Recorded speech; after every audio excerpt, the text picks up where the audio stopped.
Hey guys, Sethly here, back with another Apex Legends video. I hope you're all having a fantastic day. In today's video, we're going to be going over the new Voidwalker event patch notes.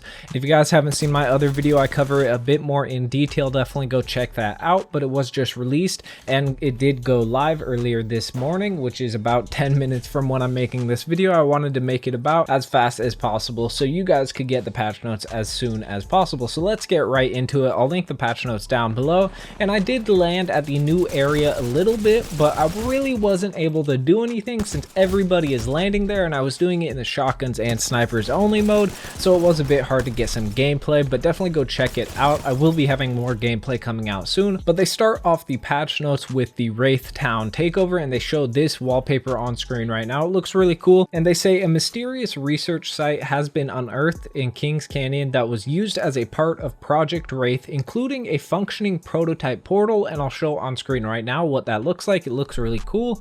And on to the exclusive event challenges. So I'll show the challenges on screen right now, and they say you can complete a variety of challenges to earn exclusive skins and Wraith themed content. All challenges and rewards will be limited to the 2-week event. And on to the direct purchase shop. I'll show on screen right now what they show the schedule for the shop is, as well as I'll show what it looks like in game. I did actually purchase the Wraith Voidwalker skin just because I really like it, but as you guys can see, they did say new event limited cosmetics, including the Wraith Voidwalker legendary skin for 1800 Apex coins, as well as additional themed cosmetics are included, ranging from 500 to 1000 Apex coins, so a bit cheaper than usual. Now onto the double XP for top 5 and wins weekend. They said from 10 AM PT on September 6th to 10 AM PT on September 9th, players will earn double XP for top 5 finishes and wins, as well as this bonus will affect both account level and battle pass progression. But onto the really interesting stuff, which is the limited time mode, armed and dangerous. They say it is a shotguns and snipers only mode where they have enabled guns, which are the Mozambique Peacekeeper Eva 8, Longbow G7 triple take, as well as the Kraber and the Mastiff. They say there are attachments that are not used by snipers or shotguns. They are disabled, as well as gold variants of weapons spawn in high tier loot zones and in airdrops. And the Kraber and Mastiff loot values are tuned so they spawn in late game airdrops and very rarely as ground loot, 1 to 2 per game.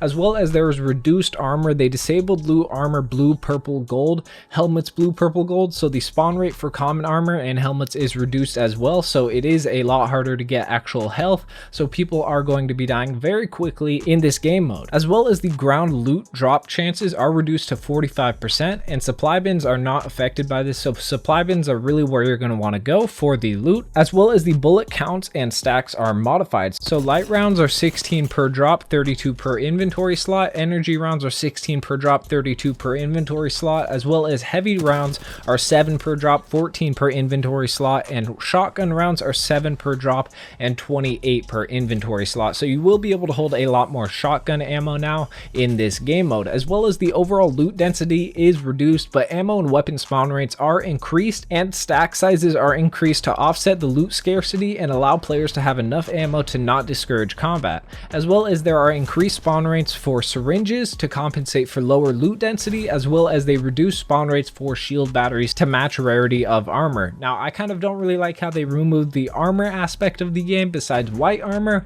I definitely think they might change this halfway through the event, but onto the other things, which are the bug fixes. I'll go ahead and show those on screen right now for you guys. There's not a ton of stuff, but they did fix a bug where sometimes a player's reward would not display properly after completing a challenge that awards crafting medals. But other than that, there really isn't too much in the bug fixes section. Onto the quality of life changes that they have made. They did add a new promo window in the UI, a new feature they've added to the lobby that will display offers and info and allows for direct navigation to the website or store. They also added the auto sprint feature to all platforms that can be turned on or off, and this is disabled by default and can be changed in the settings menu. Players also can now adjust aim down sight look sensitivity per optic zoom level, as well as visual improvements to legends in the lobby and character select screen. They increased overall brightness, softer and lighter shadows, as well as they improved reflections on hard surfaces and improved detail and contrast to textures. The last few things that they made in the quality of life changes is they added UI to the spectator view that lets players easily tell if they are spectating a squad mate or an enemy. And the last thing is they added a setting to disable weapon auto switching when ammo runs out. Now onto the changes they've made to weapons, which isn't a ton of stuff, but there are some some changes. So there's actually a small buff to the triple take. They increase the projectile width for the triple take all around, so that definitely is interesting. It might be a very good gun now. And they also say SMG weapons are no longer compatible with the 3x HCOG and the 2 to 4 times variable ACOG scopes. And they say their goal with this change is to better define weapon archetypes and improve the looting experience so that players aren't accidentally picking up a long range sight for a close range weapon that they have to manually remove. Now the last few things are some changes they made to the legends, which are Wattson and Bloodhound. They say Wattson will now have low profile attributes, aka she takes 5% more damage to base health, which is kind of a nerf, which is also, I don't really know why they did it, but they also made it so they've reduced the maximum number of interceptor pylons that can be active to 1. And the last thing is they made a change to Bloodhound where they fixed an issue that allowed players to cancel the startup animation for their ultimate when activated while using a zipline. And that's all of the changes they have made during this event. I'm sure there might be some other things that aren't in the patch notes, so I'll definitely make sure to keep you guys updated on that. So if you guys are new to the channel, make sure to hit that sub button, turn on that notification bell, because I post every single day, keeping you guys updated on all things Apex Legends, and it's the best way to support the channel. If you guys did enjoy the video, make sure to hit that like button. It really does help me out a ton. And it's been your boy Sethly, and I'm out.